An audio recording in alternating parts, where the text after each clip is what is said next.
Welcome to Cuddle Queen Jean. I'm Jean, and this is your bedtime story, a backpacking adventure. Before we do anything, please get cozy. I brought out my softest, most comfy blanket. I welcome you to get all the things you need to be comfortable and ready for rest. You don't need to get to the end of this story.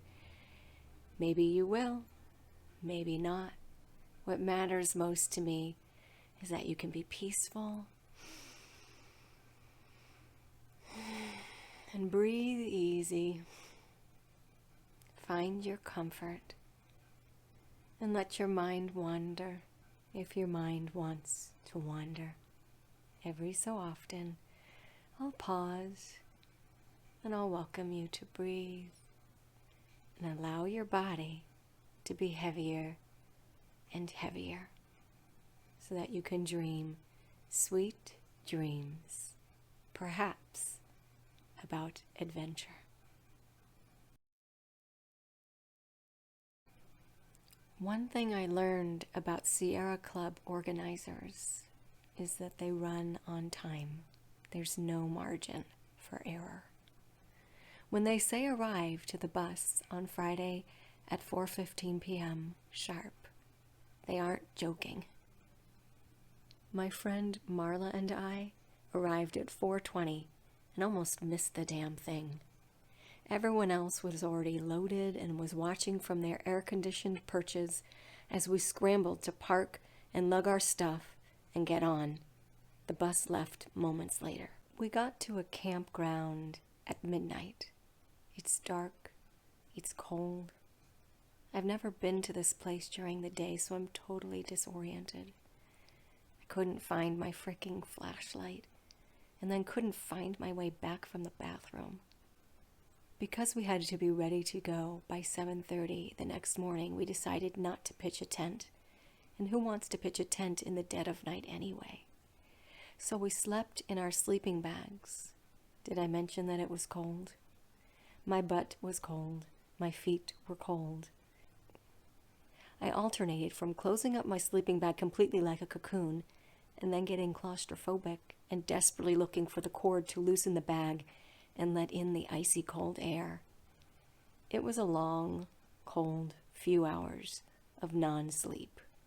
The stars and trees, though, were great. The whole place smelled of icy vanilla.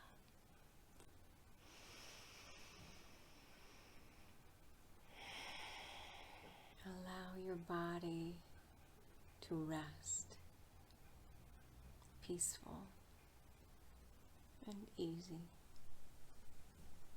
heavier and heavier. Saturday morning. I had not yet learned the art of packing a backpack. I therefore had a lumpy, lopsided 50-pound pack that I'm supposed to lug 8 miles, much of it uphill. Marla, myself, and a woman who thankfully had asthma were the slowpokes of the group. My hips, shoulders, back, butt, everything was burning with the exertion. Did I mention that my heart was beating like a drum, what with the thin air? At lunch, a nice guide helped me repack my pack, and I was filled with gratitude. It was so much better. Don't get me wrong, though. At this point, this trip sucks.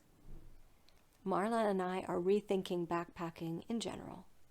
The rest of the group is prepared and conditioned like little Sierra Club soldiers. Once we arrived at the scenic Thousand Island Lake, we napped while the rest of the group was dutifully putting up tents. We were one step behind on what we should have been doing from that point forward, and wound up washing dishes in the dark. The fun began at 5 p.m. happy hour. Everyone was supposed to bring something to share with the group. One couple brought these black olives stuffed with garlic that gave me hope and joy. There was hummus with olive oil on top, a little red wine, My sense of humor was coming back. We had a fire, people's faces lit by the flames, the sparkling cosmos above us. We could see the Milky Way. Marla and I brought s'more fixings, which was a pleasant surprise for all except one guy. He grumbled about eating anything that was so sweet and gooey and could accidentally get spilled on our clothes and attract a bear at night. We all carefully ate our s'mores and tucked the rest away in our bear-resistant containers. The group talked around the fire about the problem of bears and humans not getting along. Later, in our tent, Marla and I prayed to sleep well and to not be cold.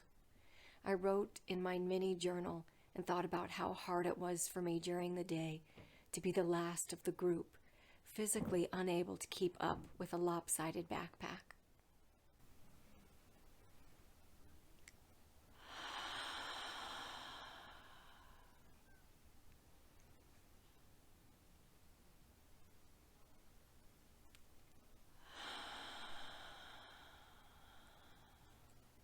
Breathe in and out. In and out. In and out. Sunday morning, up at 6:30 a.m., we got our prayer, slept well, and both were achy and stiff. We walked to the alpine lake with mountain peaks reflecting into it. We had Earl Grey tea, pumped lake water through a filter into our water bottles for the day. Marla wrote in her journal, "I did a little lakeside yoga stretching and that made me supremely happy."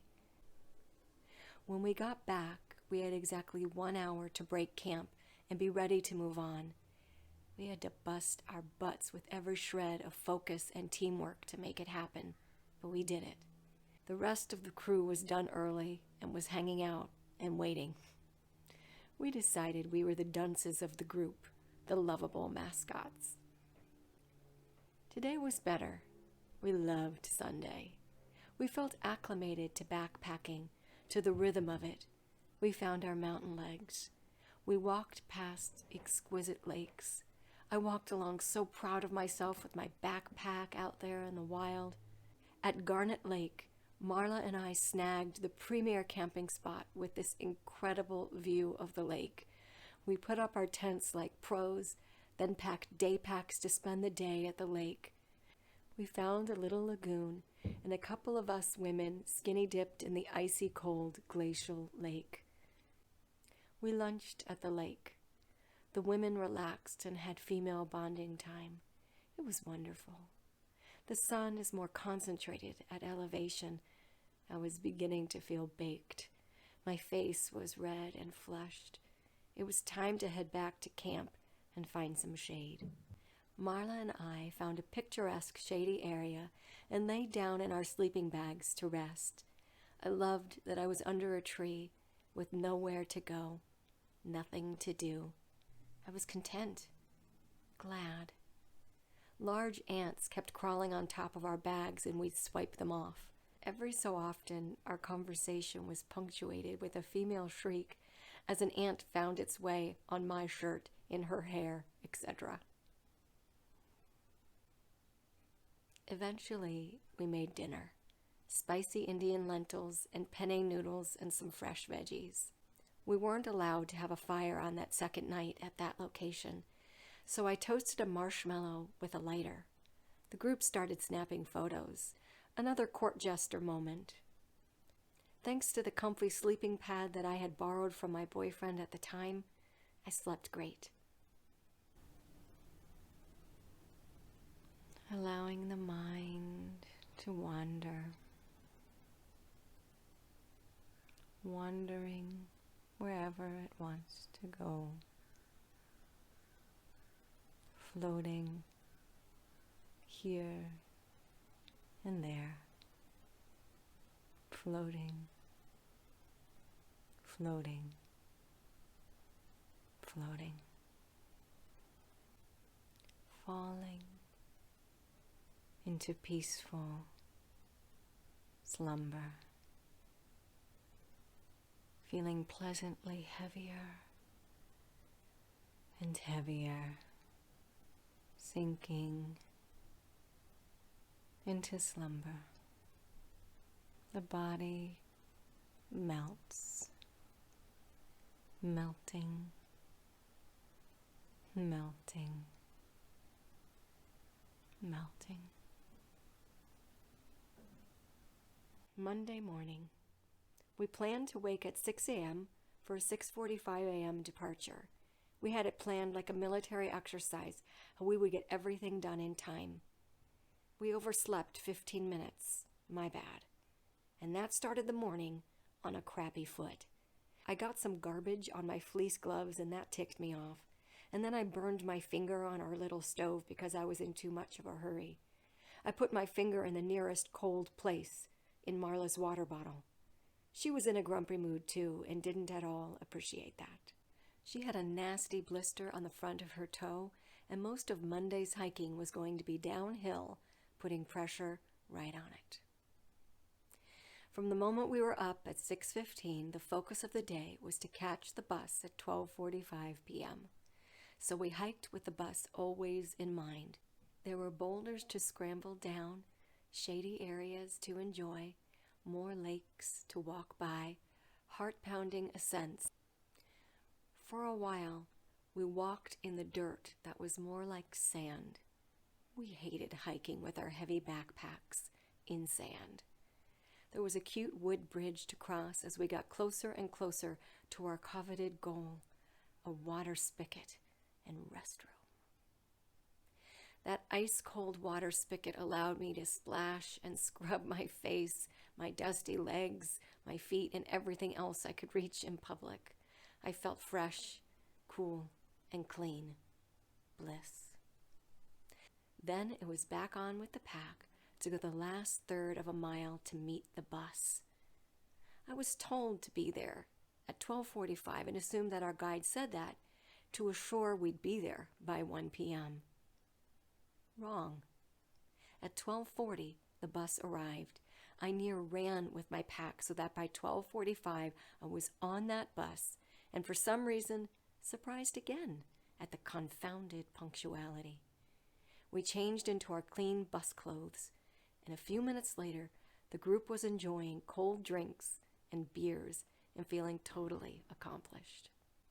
Within half an hour, I was napping. Soon, the bus reached Bishop, where we went as a group to Sizzler for all you can eat. Then we walked over to the famous Schatz Bakery for an orgy of baked goods. I brought home fresh sourdough and indulged in a few donuts. The bus arrived in LA exactly as scheduled, and for once I can say I was grateful for the punctuality.